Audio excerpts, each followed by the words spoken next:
Success ഫയലിലേക്ക് സ്വാഗതം. നമ്മൾ ഈ ക്ലാസ്സിലൂടെ നോക്കാൻ പോകുന്നത് ശ്രീനാരായണ ഗുരുവുമായിട്ട് ബന്ധപ്പെട്ട് പഠിച്ചിരിക്കേണ്ട പ്രധാനപ്പെട്ട എല്ലാ ചോദ്യങ്ങളുമാണ്. മുഴുവൻ ക്വസ്റ്റ്യൻസും അറ്റൻഡ് ചെയ്യുക. സ്റ്റാർട്ട് ചെയ്യാം. കേരള നവോത്ഥാനത്തിന്റെ പിതാവ് എന്നറിയപ്പെടുന്നത് ആരാണ്? കേരള നവോത്ഥാനത്തിന്റെ പിതാവ് എന്നറിയപ്പെടുന്നത് ശ്രീനാരായണ ഗുരുവാണ്. ഇതുമായിട്ട് റിലേറ്റ് ചെയ്ത വേറൊരു ചോദ്യം കൂടി പഠിച്ചു വെക്കുക. ഇന്ത്യൻ നവോത്ഥാനത്തിന്റെ പിതാവ് ആരാണ്? രാജാറാം മോഹൻ റോയ് ആണ്. രാജാറാം മോഹൻ റോയ് ഇന്ത്യൻ നവോത്ഥാനത്തിന്റെ പിതാവ്. കേരള നവോത്ഥാനത്തിന്റെ പിതാവ് ശ്രീനാരായണ ഗുരു, ഇന്ത്യൻ നവോത്ഥാനത്തിന്റെ പിതാവ് രാജാറാം മോഹൻ റോയ്. ശ്രീനാരായണ ഗുരു ജനിച്ചത് ഏത് വർഷമാണ്? ശ്രീനാരായണ ഗുരു ജനിച്ചത് 1856 1856 ഓഗസ്റ്റ് മാസം 20-ാം തീയതിയാണ് ശ്രീനാരായണ ഗുരു ജനിച്ചത്. 1856 ഓഗസ്റ്റ് 20. മരണ ദിവസം എന്ന് പറയുന്നത് 1928 സെപ്റ്റംബർ 20 1928 സെപ്റ്റംബർ 20. ജനിച്ച വർഷം 1856, മരിച്ച വർഷം 1928. ശ്രീനാരായണ ഗുരുവിന്റെ ജന്മസ്ഥലം ചെമ്പഴന്തിയാണ്. ചെമ്പഴന്തി ഇത് ഏത് ജില്ലയിലാണ്? തിരുവനന്തപുരം ജില്ലയിലാണ്. തിരുവനന്തപുരം ജില്ലയിലെ ചെമ്പഴന്തിയിലാണ് ശ്രീനാരായണ ഗുരു ജനിച്ചത്. ശ്രീനാരായണ ഗുരു ജനിച്ച വീടാണ് വയൽവാരം വീട്. ഇതും ചോദിക്കാറുള്ള ഒരു ചോദ്യമാണ്. ശ്രീനാരായണ ഗുരു ജനിച്ച സ്ഥലം ചെമ്പഴന്തി, തിരുവനന്തപുരം ജില്ല. ഏത് വീട്? വയൽവാരം വീട്. ശ്രീനാരായണ ഗുരുവിന്റെ മാതാപിതാക്കൾ പിതാവ് മാടനാശൻ, മാതാവ് കുട്ടിയമ്മ. പിതാവിന്റെ പേരാണ് മാടനാശൻ, മാതാവിന്റെ പേരാണ് കുട്ടിയമ്മ. ഭാര്യയുടെ പേരാണ് കാളിയമ്മ. അടുത്ത ചോദ്യമാണ്, ശിവഗിരിക്ക് ആ പേര് നൽകിയത് ആരാണ്? ശ്രീനാരായണ ഗുരുവാണ്. തിരുവനന്തപുരത്ത് നിന്ന് 32 കിലോമീറ്റർ വടക്കുള്ള വർക്കല തന്റെ പ്രവർത്തന കേന്ദ്രമായിട്ട് ഗുരു തെരഞ്ഞെടുത്തു. അപ്പൊ വർക്കല കുന്നിന് ശിവഗിരി എന്ന പേരിട്ടത് ശ്രീനാരായണ ഗുരുവാണ്. ശിവഗിരിക്ക് ആ പേര് നൽകിയത് ശ്രീനാരായണ ഗുരു. അടുത്ത ചോദ്യം, ശ്രീനാരായണ ഗുരു അരുവിപ്പുറം പ്രതിഷ്ഠ നടത്തിയ വർഷം.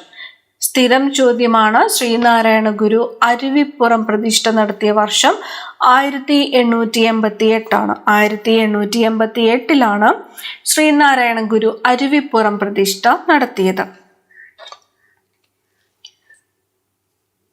അവർണർക്ക് ആരാധന നടത്തുന്നതിന് 1888 നെയ്യാറിന്റെ തീരത്തുള്ള അരുവിപ്പുറത്ത് ശ്രീനാരായണ ഗുരു പ്രതിഷ്ഠ നടത്തി. ഏതിന്റെ തീരത്താണ് അരുവിപ്പുറം? നെയ്യാറിന്റെ തീരത്താണ് അരുവിപ്പുറം. നെയ്യാറിന്റെ തീരത്തുള്ള അരുവിപ്പുറത്താണ് ശ്രീനാരായണ ഗുരു ശിവപ്രതിഷ്ഠ നടത്തിയത്. ബ്രാഹ്മണർ ചെയ്തിരുന്ന പ്രതിഷ്ഠാ കർമ്മം ഒരു ഈഴവ സമുദായാംഗം ചെയ്തതിനെ യാഥാസ്ഥിതികൾ ചോദ്യം ചെയ്തു. അങ്ങനെ നാം പ്രതിഷ്ഠിച്ചത് നമ്മുടെ ശിവനെയാണ്, നാം പ്രതിഷ്ഠിച്ചത് ഈഴവ ശിവനെയാണെന്ന് അദ്ദേഹം പറയുകയുണ്ടായി. അപ്പം നാം പ്രതിഷ്ഠിച്ചത് ഈഴവ ശിവനെയാണ് എന്ന് ഏത് സംഭവമായിട്ടാണ് ബന്ധപ്പെട്ടിരിക്കുന്നത്? അരുവിപ്പുറം ശിവപ്രതിഷ്ഠയുമായിട്ടാണ് ബന്ധപ്പെട്ടിരിക്കുന്നത്. അതുപോലെ തന്നെ ഇത് അരുവിപ്പുറം വിപ്ലവം എന്നും അറിയപ്പെടുന്നു. അരുവിപ്പുറം വിപ്ലവം എന്നറിയപ്പെടുന്നത് എന്താണ്? ശ്രീനാരായണ ഗുരു അരുവിപ്പുറത്ത് 1888 ശിവപ്രതിഷ്ഠ നടത്തിയതാണ് അരുവിപ്പുറം വിപ്ലവം എന്നും അറിയപ്പെടുന്നത്. ജാതിഭേദം മതദ്വേഷം ഏതുമില്ലാതെ സർവരും സോദരധ്യേന വാഴുന്ന മാതൃകാ സ്ഥാപനമാണ് അരുവിപ്പുറത്ത് ഗുരു വിഭാവനം ചെയ്തത്. അരുവിപ്പുറം, ഇവിടുന്ന് ഒരു ചോദ്യം ചോദിക്കാറുണ്ട്. ജാതിഭേദം മതദ്വേഷം ഏതുമില്ലാതെ സർവരും സോദരധ്യേന വാഴുന്ന മാതൃകാ സ്ഥാപനമാണ് ഇത് എന്ന് എഴുതി വെച്ചിരിക്കുന്നത് എവിടെയാണ് എന്ന് ചോദിക്കാറുണ്ട്. അരുവിപ്പുറം ക്ഷേത്രത്തിലാണ് ഇങ്ങനെ എഴുതി വെച്ചിരിക്കുന്നത്. എങ്ങനെയാണ്? ജാതിഭേദം മതദ്വേഷം ഏതുമില്ലാതെ സർവരും സോദരധ്യേന വാഴുന്ന മാതൃകാ സ്ഥാപനം. അടുത്ത ചോദ്യം, ശ്രീനാരായണ ഗുരു 1916 സന്ദർശിച്ച മഹാൻ രമണ മഹർഷിയാണ്. ശ്രീനാരായണ ഗുരു രമണ മഹർഷിയെ സന്ദർശിച്ച വർഷം ഏത് എന്ന് ചോദിക്കാം. 1916 രമണ മഹർഷി എവിടെയാണ്? തമിഴ്നാട്ടിൽ. ശ്രീനാരായണ ഗുരു 1916 സന്ദർശിച്ച മഹാനാരെ എന്ന് ചോദിച്ചാൽ രമണ മഹർഷിയാണ്. ആരെ സന്ദർശിച്ചതിന് ശേഷമാണ് ശ്രീനാരായണ ഗുരു മുനിചര്യ പഞ്ചകം രചിച്ചത്? രമണ മഹർഷിയെ സന്ദർശിച്ചതിന് ശേഷമാണ് ശ്രീനാരായണ ഗുരു മുനിചര്യ പഞ്ചകം രചിച്ചത്. മുനിചര്യ പഞ്ചകം ആരുടെ കൃതിയാണ്? ശ്രീനാരായണ ഗുരുവിന്റെ കൃതിയാണ്. ചോദിക്കാറുണ്ട്. ആരെ സന്ദർശിച്ചതിന് ശേഷമാണ് ശ്രീനാരായണ ഗുരു മുനിചര്യ പഞ്ചകം രചിച്ചത്? രമണ മഹർഷിയെ സന്ദർശിച്ചതിന് ശേഷമാണ്. മുനിചര്യ പഞ്ചകം എന്നത് ആരുടെ കൃതിയാണ്? ശ്രീനാരായണ ഗുരുവിന്റെ കൃതിയാണ്. അടുത്ത ചോദ്യം, ശ്രീനാരായണ ഗുരുവിന് ദിവ്യജ്ഞാനം ലഭിച്ചത് എവിടെയാണ്? ശ്രീനാരായണ ഗുരുവിന് ദിവ്യജ്ഞാനം ലഭിച്ചത് മരുത്തമലയിൽ വെച്ചാണ്. മരുത്തമലയില് പിള്ളത്തടം ഗുഹയിൽ താമസിച്ച് വർഷങ്ങൾ നീണ്ട ഏകാന്ത ജീവിതവും ധ്യാനവും നടത്തി. അതിലൂടെ അദ്ദേഹത്തിന് ആത്മീയോന്നതി പ്രാപ്തമായി. ശ്രീനാരായണ ഗുരുവിന് ദിവ്യജ്ഞാനം ലഭിച്ചത് എവിടെ വെച്ചാണ്? മരുത്തമലയിൽ വെച്ചിട്ടാണ്. അടുത്തത്, ആലുവയിലെ അദ്വൈതാശ്രമം സ്ഥാപിക്കപ്പെട്ട വർഷം. 1913 1913 ആലുവയിൽ അദ്വൈതാശ്രമം സ്ഥാപിക്കപ്പെട്ടത്. ഇത് ഒരു പ്രത്യേക ദേവനും സമർപ്പിക്കപ്പെട്ടിട്ടില്ല. ഇതിന്റെ തത്വം എന്ന് പറയുന്നത് ഓം സാഹോദര്യം സർവത്ര എന്നതാണ്. ഓം സാഹോദര്യം സർവത്ര എന്നതാണ് അദ്വൈതാശ്രമത്തിന്റെ പ്രമാണവാക്യം. ഓം സാഹോദര്യം സർവത്ര എന്നതാണ് ആലുവയില് അദ്വൈതാശ്രമത്തിന്റെ പ്രമാണവാക്യം. ആലുവയില് അദ്വൈതാശ്രമം സ്ഥാപിക്കപ്പെട്ട വർഷം ഏതാണ്? 1913 ആലുവയിൽ അദ്വൈതാശ്രമത്തിന്റെ പ്രമാണവാക്യം എന്ന് പറയുന്നത് ഓം സാഹോദര്യം സർവത്ര എന്നതാണ്. അടുത്തത്, ശ്രീനാരായണ ഗുരുവിനെ ശിവഗിരി ആശ്രമത്തിൽ വെച്ച് ഗാന്ധിജി സന്ദർശിച്ചത് ഏത് വർഷമാണ്? 1925 1925 ശ്രീനാരായണ ഗുരുവിനെ ശിവഗിരി ആശ്രമത്തിൽ വെച്ചിട്ട് ഗാന്ധിജി സന്ദർശിച്ചത്. 1925 വൈക്കം സത്യാഗ്രഹത്തോടനുബന്ധിച്ചിട്ടാണ് ഗാന്ധിജി കേരളത്തിലെത്തിയത്. ആ സമയത്ത് ഗാന്ധിജിക്കൊപ്പം സി രാജഗോപാലാചാരിയും മഹാദേവ് ദേശായിയും ഉണ്ടായിരുന്നു. ആ സമയത്ത് ഇവരുടെ സംഭാഷണം മലയാളത്തിലേക്ക് പരിഭാഷപ്പെടുത്തിയത് എം കുമാരനാണ്. എം കുമാരൻ. ചോദിക്കാറുള്ളതാണ്. ഗാന്ധിജി ശ്രീനാരായണ ഗുരുവിനെ സന്ദർശിച്ചപ്പോൾ പരിഭാഷപ്പെടുത്തിയത് ആരാണ്? എം കുമാരനാണ്. അടുത്ത ചോദ്യം, മഹാകവി ടാഗോർ ശ്രീനാരായണ ഗുരുവിനെ സന്ദർശിച്ചത് ഏത് വർഷമാണ്? 1922 1922 ആണ് മഹാകവി ടാഗോർ ശ്രീനാരായണ ഗുരുവിനെ സന്ദർശിച്ചത്. അദ്ദേഹത്തോടൊപ്പം ഉണ്ടായിരുന്നത് ശ്രീനാരായണ ഗുരുവിനെ മഹാകവി ടാഗോർ സന്ദർശിച്ചപ്പോൾ അദ്ദേഹത്തോടൊപ്പം ഉണ്ടായിരുന്നത് C.F. ആൻഡ്രൂസ്.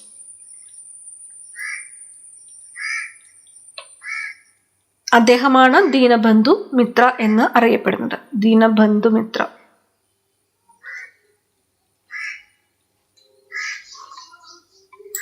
C.F. ആൻഡ്രൂസ് ആണ് ദീനബന്ധു എന്നറിയപ്പെടുന്നത്.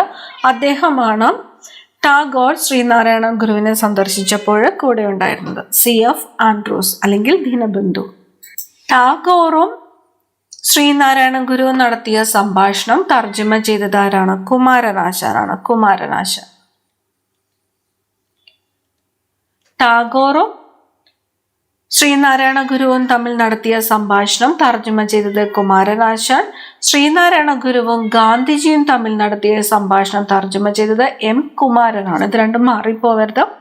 ടാഗോറും ശ്രീനാരായണ ഗുരുവും നടത്തിയ സംഭാഷണം തർജ്ജമ ചെയ്തത് കുമാരനാശാണ്. ശ്രീനാരായണ ഗുരുവും ഗാന്ധിജിയും തമ്മിലുള്ള സംഭാഷണം തർജ്ജമ ചെയ്തതാണ് എം കുമാരൻ. അടുത്ത പ്രധാനപ്പെട്ട ഒരു പോയിന്റാണ്, ഞാൻ ദൈവത്തെ മനുഷ്യരൂപത്തിൽ കണ്ടു, അത് കേരളത്തിന്റെ തെക്കേ അറ്റത്ത് വാണരുളുന്ന ശ്രീനാരായണ ഗുരുവല്ലാതെ മറ്റാരുമല്ല. ഇങ്ങനെ പറഞ്ഞത് ആരാണ്? CF ആൻഡ്രൂസ് അല്ലെങ്കിൽ ദീനബന്ധു ആണ് ഇങ്ങനെ പറഞ്ഞത്. എന്താണ് പറഞ്ഞത്? ഞാൻ ദൈവത്തെ മനുഷ്യരൂപത്തിൽ കണ്ടു, അത് കേരളത്തിന്റെ തെക്കേ അറ്റത്ത് വാണരുളുന്ന ശ്രീനാരായണ ഗുരുവല്ലാതെ മറ്റാരുമല്ല. ഇങ്ങനെ പറഞ്ഞത് CF ആൻഡ്രൂസ് അല്ലെങ്കിൽ ദീനബന്ധു. ശ്രീനാരായണ ഗുരു മിശ്ര ഭോജനം നടത്തിയത് ഏത് വർഷമാണ്? ശ്രീനാരായണ ഗുരു മിശ്ര ഭോജനം നടത്തിയത് 1915 1915 ശ്രീനാരായണ ഗുരു മിശ്ര ഭോജനം നടത്തിയത്. അടുത്ത ചോദ്യം, ശ്രീനാരായണ ഗുരുവിന്റെ നേതൃത്വത്തിൽ ആലുവയിൽ വെച്ച് സർവമത സമ്മേളനം നടന്നത് ഏത് വർഷമാണ്? ശ്രീനാരായണ ഗുരുവിന്റെ നേതൃത്വത്തിൽ ആലുവയിൽ വെച്ച് സർവമത സമ്മേളനം നടന്ന വർഷം ഏതാണ്? 1924 പ്രധാനപ്പെട്ടതാണ്, ഓർത്തുവെക്കണം. എവിടെ വെച്ചാണ് നടന്നത് എന്ന് ചോദിക്കാം. ആലുവയിൽ വെച്ചിട്ടാണ്. ശ്രീനാരായണ ഗുരുവിന്റെ നേതൃത്വത്തിൽ ആലുവയിൽ വെച്ച് സർവമത സമ്മേളനം നടന്നത് 1924 എവിടെ വെച്ചാണ്? അദ്വൈതാശ്രമത്തില്. ശ്രീനാരായണ ഗുരു ഒരു ജാതി ഒരു മതം ഒരു ദൈവ മനുഷ്യന് എന്ന ആശയം എന്ന സന്ദേശം ലോകത്തിന് നൽകിയത് സർവമത സമ്മേളനത്തിൽ വെച്ചാണ്. ഒരു ജാതി ഒരു മതം ഒരു ദൈവ മനുഷ്യന് എന്ന് പറഞ്ഞത് ആരാണ്? ശ്രീനാരായണ ഗുരുവാണ്. ഇങ്ങനെ പറഞ്ഞത് സർവമത സമ്മേളനത്തിൽ വെച്ചാണ്. വാദിക്കുകയും ജയിക്കുകയുമായിരുന്നില്ല, അറിയുകയും അറിയിക്കുകയുമായിരുന്നു സമ്മേളനത്തിന്റെ ലക്ഷ്യം. എന്തിന്റെയായിരുന്നു ലക്ഷ്യം? സർവമത സമ്മേളനത്തിന്റെ ലക്ഷ്യം എന്ന് പറയുന്നത് വാദിക്കുകയും ജയിക്കുകയുമായിരുന്നില്ല, അറിയുകയും അറിയിക്കുകയുമായിരുന്നു. ഇതെന്തുമായിട്ട് ബന്ധപ്പെട്ടിരിക്കുന്നു എന്ന് ചോദിക്കാം. സർവമത സമ്മേളനവുമായിട്ട് ബന്ധപ്പെട്ടിരിക്കുന്നു. ഈ സർവമത സമ്മേളനത്തിന്റെ അധ്യക്ഷനായിരുന്നത് സദാശിവയ്യരാണ്. സദാശിവയ്യർ. ആലുവയിൽ വെച്ച് നടന്ന സർവമത സമ്മേളനത്തിന്റെ അധ്യക്ഷനായിരുന്നത് സദാശിവ അയ്യർ ആയിരുന്നു. മദ്രാസ് ഹൈക്കോടതി ജസ്റ്റിസ് ആയിരുന്ന സദാശിവർ അയ്യർ ആയിരുന്നു സർവമത സമ്മേളനത്തിന്റെ അധ്യക്ഷനായിരുന്നത്. അടുത്ത ചോദ്യം, ശ്രീനാരായണ ഗുരു സ്ഥാപിച്ച ഓം സാഹോദര്യം സർവത്ര എന്ന ആശയം മുന്നോട്ട് വയ്ക്കുന്ന ആശ്രമം ഏതാണ്? അദ്വൈതാശ്രമമാണ്. നമ്മൾ നേരത്തെ പഠിച്ചതായിരുന്നു. അദ്വൈതാശ്രമം, ആലുവ. ഒരു ജാതി ഒരു മതം ഒരു ദൈവ മനുഷ്യൻ എന്ന സന്ദേശം ശ്രീനാരായണ ഗുരു ലോകത്തിന് നൽകിയത് ഏത് ആശ്രമത്തിൽ വെച്ചാണ്? അദ്വൈതാശ്രമത്തിലാണ്. അദ്വൈതാശ്രമം. ശ്രീനാരായണ ധർമ്മ പരിപാലന യോഗം സ്ഥാപിക്കപ്പെട്ടത് ഏത് വർഷമാണ്? ശ്രീനാരായണ ധർമ്മ പരിപാലന യോഗം സ്ഥാപിക്കപ്പെട്ടത് 1903 1903 ശ്രീനാരായണ ധർമ്മ പരിപാലന യോഗം, SNDP യോഗം സ്ഥാപിക്കപ്പെട്ടത് 1903. ശ്രീനാരായണ ഗുരു സ്ഥാപിച്ച അരുവിപ്പുറം ക്ഷേത്രയോഗം അല്ലെങ്കിൽ വാവൂട്ട് യോഗമാണ് പിന്നീട് ധർമ്മ പരിപാലന യോഗമായിട്ട് സ്ഥാപിക്കപ്പെട്ടത്. 1903 1903 മെയ് 15 1903 മെയ് 15. SNDP യോഗത്തിന്റെ ആദ്യത്തെ പ്രസിഡന്റ് ആയിരുന്നത് അല്ലെങ്കിൽ ആജീവനാന്ത പ്രസിഡന്റ് ആയിരുന്നത് ശ്രീനാരായണ ഗുരുവാണ്. ആജീവനാന്ത പ്രസിഡന്റ് ആയിരുന്നത് ശ്രീനാരായണ ഗുരു. സെക്രട്ടറി ആരാണ്? സെക്രട്ടറി ആയിരുന്നത് കുമാരനാശാനാണ് സെക്രട്ടറി ആയിരുന്നത്. വൈസ് പ്രസിഡന്റ് ആയിരുന്നത് ഡോക്ടർ പൽപു ആണ്. വൈസ് പ്രസിഡന്റ് ആയിരുന്നത് ഡോക്ടർ പൽപു. SNDP യോഗത്തിന്റെ ആജീവനാന്ത പ്രസിഡന്റ് ആയിരുന്നത് Sreenarayana Guru, general secretary Kumaranasan, vice president doctor Palpu. SNDP യോഗത്തിന്റെ മുഖപത്രമായിരുന്നത് വിവേകോദയമാണ്. വിവേകോദയം. SNDP യോഗത്തിന്റെ മുഖപത്രം ആയിരുന്നത് ഏതാണ്? വിവേകോദയമാണ്. വിവേകോദയത്തിന്റെ ആദ്യത്തെ എഡിറ്റർ ആയിരുന്നത് ആരാണ്? M ഗോവിന്ദനാണ്. വിവേകോദയത്തിന്റെ ആദ്യത്തെ എഡിറ്റർ ആരായിരുന്നു? M ഗോവിന്ദനാണ്. ഇത്രയും കാര്യങ്ങൾ പഠിച്ചു വെക്കണം, പ്രധാനപ്പെട്ടതാണ്. അതുപോലെ SNDP യോഗത്തിന്റെ പ്രഥമ വാർഷിക സമ്മേളനം നടന്നത് എവിടെയാണ്? അരുവിപ്പുറത്താണ്. SNDP യോഗത്തിന്റെ പ്രഥമ വാർഷിക സമ്മേളനം നടന്നത് അരുവിപ്പുറത്താണ്. അതുപോലെ SNDP യോഗത്തിന്റെ ആസ്ഥാനം ഏതാണ്? കൊല്ലമാണ്. SNDP യോഗത്തിന്റെ ആസ്ഥാനം കൊല്ലമാണ്. കൊല്ലം. അടുത്ത ചോദ്യം, ശ്രീനാരായണ ധർമ്മ സംഘം സ്ഥാപിക്കപ്പെട്ടത് ഏത് വർഷമാണ്? 1928 ശ്രീനാരായണ ധർമ്മ പരിപാലന യോഗത്തിന്റെ ആദ്യത്തെ സെക്രട്ടറി ആയിരുന്നത് കുമാരനാശൻ. SNDP യോഗത്തിന്റെ മുഖപത്രം വിവേകോദയം. വിവേകോദയം മാസികയുടെ ആദ്യത്തെ പത്രാധിപർ ആയിരുന്നത് കുമാരനാശനാണ്. ആദ്യത്തെ എഡിറ്റർ ആയിരുന്നു M. ഗോവിന്ദൻ. ജാതിഭേദം മതദേശമേതുമില്ലാതെ സർവരും എന്ന് തുടങ്ങുന്ന വചനം ശ്രീനാരായണ ഗുരു ഏത് ശ്രീകോവിലിന്റെ ചുവരിലാണ് എഴുതിയത്? അരുവിപ്പുറം. ശ്രീനാരായണ ഗുരുവിന്റെ ഏത് കൃതിയിലാണ് ജാതിഭേദം മതദേശമേതുമില്ലാതെ സർവരും എന്ന വാക്യമുള്ളത്? ശ്രീനാരായണ ഗുരുവിന്റെ ജാതി നിർണയം എന്ന കൃതിയിലാണ്. ജാതി നിർണയം. ഞാൻ ദൈവത്തെ മനുഷ്യരൂപത്തിൽ കണ്ടു. ശ്രീനാരായണ ഗുരുവുമായിട്ടുള്ള കൂടിക്കാഴ്ചയെ പറ്റി ഇങ്ങനെ പറഞ്ഞത് ആരാണ്? ദീനബന്ധു അല്ലെങ്കിൽ CF ആൻഡ്രൂസ്. നമ്മൾ നേരത്തെ പറഞ്ഞതാണിത്. ഗുരു തന്റെ അവസാന പ്രതിഷ്ഠ നടത്തിയ സ്ഥലം ഏതാണ്? കളവങ്കോടാണ്. ഗുരു തന്റെ അവസാന പ്രതിഷ്ഠ നടത്തിയ സ്ഥലം കളവങ്കോട്. നീലഗിരിയിൽ നാരായണ ഗുരുകുലം സ്ഥാപിച്ചത് ആര്? നീലഗിരിയിൽ നാരായണ ഗുരുകുലം സ്ഥാപിച്ചത് നടരാജ ഗുരുവാണ്. 1818 ഗുരു സന്ദർശിച്ച വിദേശ രാജ്യം ശ്രീലങ്കയാണ്. 1818 ഗുരു സന്ദർശിച്ച വിദേശ രാജ്യമാണ് ശ്രീലങ്ക. ആദ്യമായിട്ട് ഗുരു കാവി വസ്ത്രം ധരിച്ചത് ഈ സന്ദർഭത്തിലാണ്. കാവി വസ്ത്രം ശ്രീനാരായണ ഗുരു ആദ്യമായിട്ട് ധരിച്ചത് 1918 ശ്രീലങ്ക സന്ദർശിച്ചപ്പോഴാണ്. 12 ദിവസത്തിന് ശേഷം കേരളത്തിലേക്ക് മടങ്ങി. ആദ്യത്തെ സന്ദർശനത്തിൽ 12 ദിവസത്തിന് ശേഷം കേരളത്തിലേക്ക് മടങ്ങി. ശ്രീലങ്കയിലെ മലയാളികളുടെ ക്ഷേമ പ്രവർത്തനത്തിനായി വിജ്ഞാനോദയ യോഗം സംഘടിപ്പിച്ച് സ്വാമി സത്യവ്രതനെ അവിടെ നിയോഗിച്ചു. വിജ്ഞാനോദയ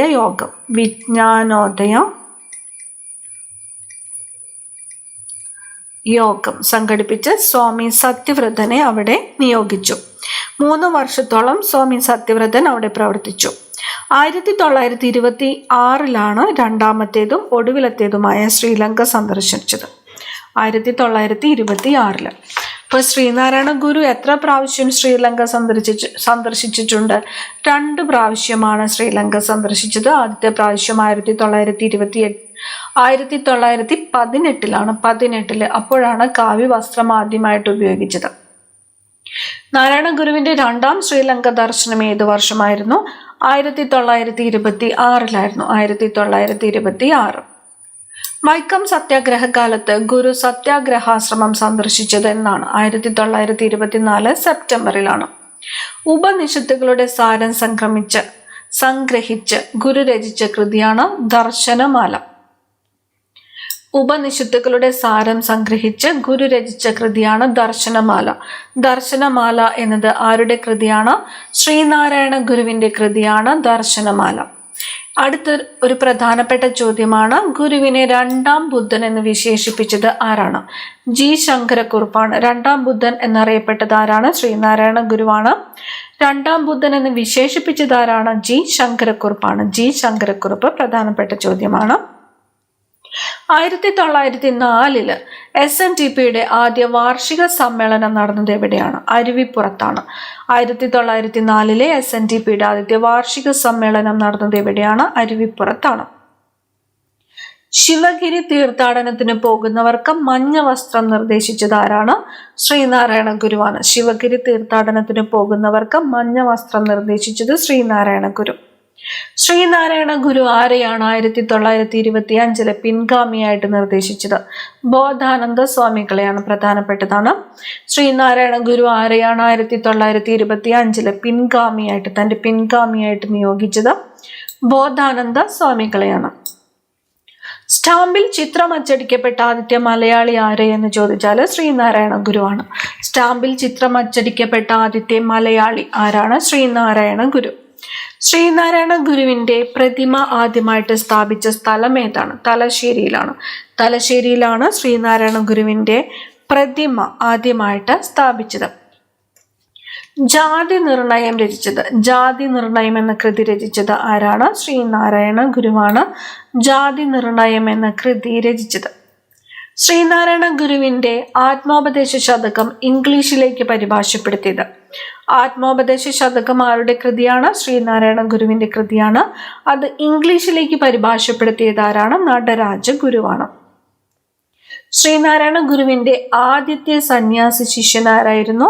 ശിവലിംഗ സ്വാമികളാണ്. ശ്രീനാരായണ ഗുരുവിന്റെ ആദ്യത്തെ സന്യാസി ശിഷ്യൻ ശിവലിംഗ സ്വാമികൾ. അവസാനത്തെ സന്യാസി ശിഷ്യനാണ് ആനന്ദ തീർത്ഥ സ്വാമികൾ. ആനന്ദ തീർത്ഥ സ്വാമികളാണ് അവസാനത്തെ സന്യാസി ശിഷ്യൻ. ശ്രീനാരായണ ഗുരുവിന്റെ ആദ്യത്തെ യൂറോപ്യൻ ശിഷ്യൻ ആരായിരുന്നു? ഏണസ്റ്റ് കിർക്ക് ആണ്. ഏണസ്റ്റ് കിർക്ക്.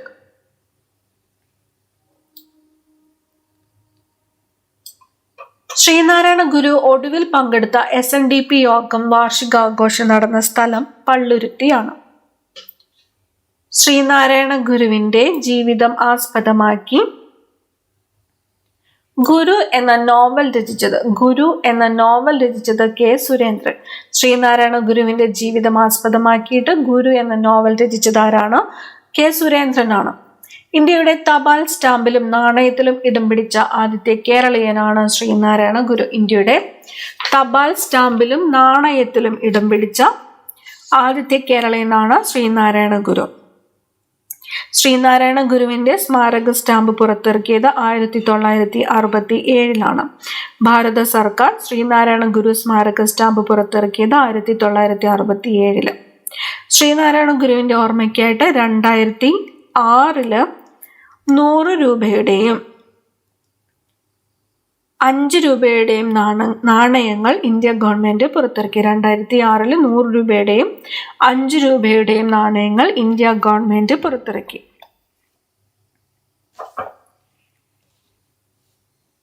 ബ്രഹ്മശ്രീ ശ്രീനാരായണ ഗുരുവിന്റെ ജീവചരിത്ര സംഗ്രഹം രചിച്ചത് കുമാരനാശാണ്.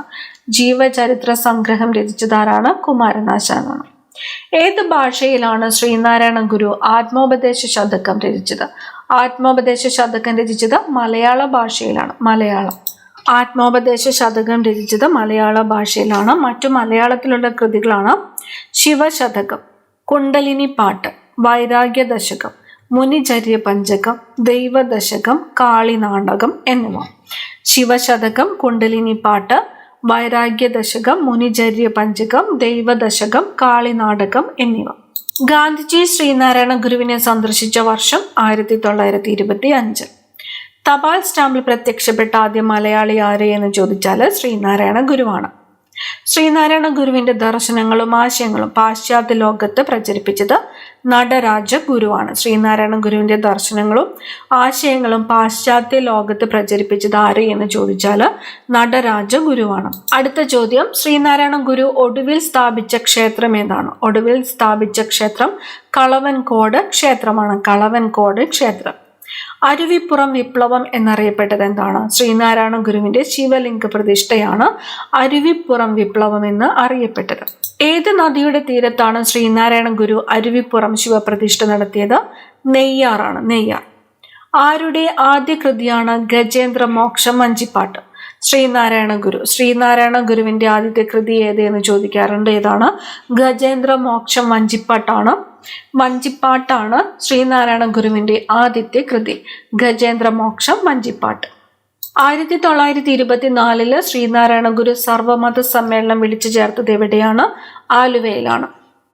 ശ്രീനാരായണ ഗുരു ആലുവയിൽ അദ്വൈതാശ്രമം സ്ഥാപിച്ച വർഷം 1913. രവീന്ദ്രനാഥ ടാഗോർ ശ്രീനാരായണ ഗുരുവിനെ സന്ദർശിച്ച വർഷം 1922. കോടതിയിൽ ഹാജരാകുന്നതിൽ നിന്ന് തിരുവിതാംകൂർ രാജാക്കന്മാർ ഒഴിവാക്കിയിരുന്ന ഏക വ്യക്തി ശ്രീനാരായണ ഗുരുവാണ്. പ്രധാനപ്പെട്ട ചോദ്യമാണ്. കോടതിയിൽ ഹാജരാകുന്നതിൽ നിന്ന് തിരുവിതാംകൂർ രാജാക്കന്മാർ ഒഴിവാക്കിയിരുന്ന ഏക വ്യക്തി ആരാണ് എന്ന് ചോദിക്കാം. ആരാണ്? ശ്രീനാരായണ ഗുരുവാണ്. യുഗപുരുഷൻ എന്ന സിനിമ ആരുടെ ജീവിതം ആസ്പദമാക്കിയാണ്? യുഗപുരുഷൻ എന്ന സിനിമ ആരുടെ ജീവിതം ആസ്പദമാക്കിയിട്ടുള്ളതാണ്? ശ്രീനാരായണ ഗുരുവിന്റെ ജീവിതം ആസ്പദമാക്കിയിട്ടുള്ളതാണ് യുഗപുരുഷൻ എന്ന സിനിമ. ശ്രീനാരായണ ഗുരു സമാധിയായത് 1928 സെപ്റ്റംബർ 20. ആദ്യത്തെ ശിവഗിരി തീർത്ഥാടനം നടന്നത് 1933 ജനുവരി 1-നാണ്. 1933 ജനുവരി 1-നാണ് ആദ്യത്തെ ശിവഗിരി തീർത്ഥാടനം നടന്നത്. ചട്ടമ്പി സ്വാമികൾക്ക് സമർപ്പിച്ചിരിക്കുന്ന ശ്രീനാരായണ ഗുരുദേവന്റെ രചനയാണ് നവമഞ്ജരി. ചട്ടമ്പി സ്വാമികൾക്ക് സമർപ്പിച്ചിരിക്കുന്ന ശ്രീനാരായണ ഗുരുദേവന്റെ രചനയാണ് നവമഞ്ജരി. ജനന മരണ ദിവസങ്ങൾ പൊതു ഒഴിവായി കേരള സർക്കാർ പ്രഖ്യാപിച്ചിട്ടുള്ള ഏക വ്യക്തിയാണ് ശ്രീനാരായണ ഗുരു. പ്രധാനപ്പെട്ടതാണ്. ജനന മരണ ദിവസങ്ങൾ പൊതു ഒഴിവായി കേരള സർക്കാർ പ്രഖ്യാപിച്ചിട്ടുള്ള ഏക വ്യക്തി ആരാണ്? ശ്രീനാരായണ ഗുരു. നിർവൃതി പഞ്ചകത്തിന്റെ കർത്താവ്. നിർവൃതി പഞ്ചകം ആരുടെ കൃതിയാണ്? ശ്രീനാരായണ ഗുരുവിന്റെ കൃതിയാണ് നിർവൃതി പഞ്ചകം. ഞാൻ പല സിദ്ധന്മാരെയും മഹർഷിമാരെയും കണ്ടിട്ടുണ്ട്. എന്നാൽ ശ്രീനാരായണ ഗുരുവിനേക്കാൾ മികച്ചതോ അദ്ദേഹത്തിന് തുല്യനോ ആയ ഒരു മഹാത്മാവിനെ എങ്ങും കണ്ടിട്ടില്ല. ആരുടേതാണ് ഈ വാക്കുകൾ? രവീന്ദ്രനാഥ് ടാഗോറിൻ്റെതാണ് ഈ വാക്കുകൾ. ഞാൻ പല സിദ്ധന്മാരെയും മഹർഷിമാരെയും കണ്ടിട്ടുണ്ട്. എന്നാൽ ശ്രീനാരായണ ഗുരുവിനേക്കാൾ മികച്ചതോ അദ്ദേഹത്തിന് തുല്യനോ ആയ ഒരു മഹാത്മാവിനെ എങ്ങും കണ്ടില്ല. ആരുടേതാണ് ഈ വാക്കുകൾ? രവീന്ദ്രനാഥ് ടാഗോർ. ചെമ്പഴന്തി ആരുടെ ജന്മം കൊണ്ട് പ്രസിദ്ധമാണ്? ശ്രീനാരായണ ഗുരു. ഈ ക്ലാസ് ഇവിടെ അവസാനിക്കുകയാണ്. എല്ലാം തന്നെ പ്രധാനപ്പെട്ട ക്വസ്റ്റ്യൻസ് ആണ്. മുഴുവൻ ക്വസ്റ്റ്യൻസും സ്വന്തമായിട്ട് നോട്ട് പ്രിപ്പയർ ചെയ്ത് വെക്കാനായിട്ട് ശ്രമിക്കുക. റിവിഷൻ ടൈമിൽ അത് യൂസ്ഫുൾ ആയിരിക്കും. അടുത്ത ക്ലാസ്സിൽ കാണാം. താങ്ക്